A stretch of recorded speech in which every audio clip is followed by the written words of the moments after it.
우울증을 여러 측면에서 이야기할 수 있지만 이런 측면도 있어요. 우울증이란 건 실제로 내 삶은 이런 거예요. 그런데 내가 이렇게 살고 싶은 게 있어요. 요 갭만큼 우울증이 생길 수 있어요. 예. 근데 사실은 이제 좀 지혜로워지고 수행을 많이 하다 보면 이것밖에 없다는 걸 알게 돼요.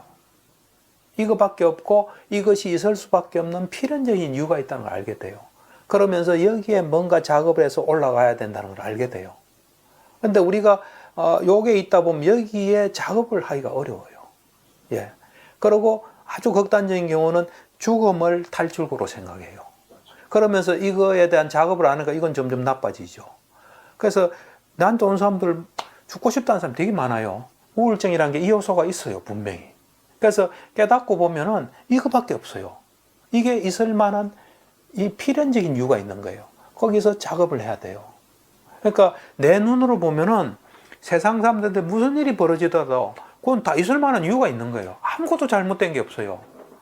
거기서 우리가 뭔가를 배워서 가야 되는 거예요. 자기를 자책하거나 이런 거 하면 안 돼요. 우리 환자들이 전부 다 자책해요. 뭐 일이 있고 나면 그 다음 자책해요. 그래서 내가 항상 그분들한테 이런 이야기를 해요.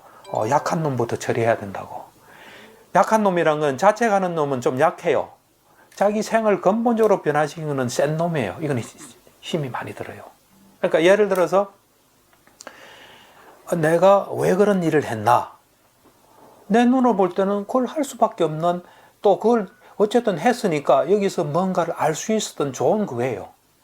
그거를 잘 알게 되면은 요 자책하는 이것보다는 그럼 요것이 만족스럽지 않으면 이걸 어떻게 하면 내가 변화할까 노력을 해야 돼요.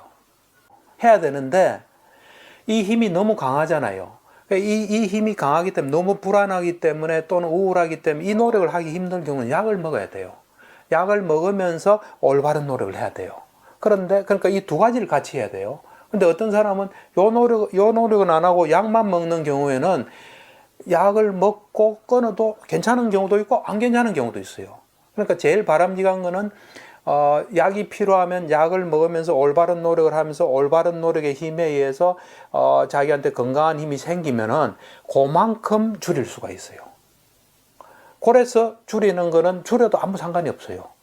그러면서 또 계속 올바른 노력을 해야 돼요. 그러면서 또 줄이고 나중에는 올바른 힘이 강해지면 약을 안 먹어도 이 올바른 힘의 노력으로 그대로 가요. 그러면 요래가 계속 가는 거는 약 없어도 갈 수가 있어요.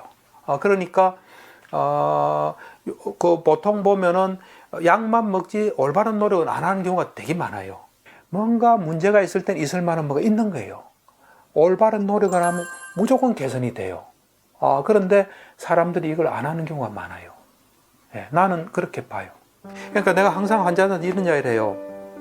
다른 과는 의사가 일방적으로 할 수 있다. 하지만 정신과는 이 환자의 노력이 굉장히 중요하고 내 하고 있는 순간보다 자기 집에 혼자 있을 때 그 순간순간 자기한테 도움되는 걸 하는 게 이게 굉장히 중요하다. 그게 사실이고요.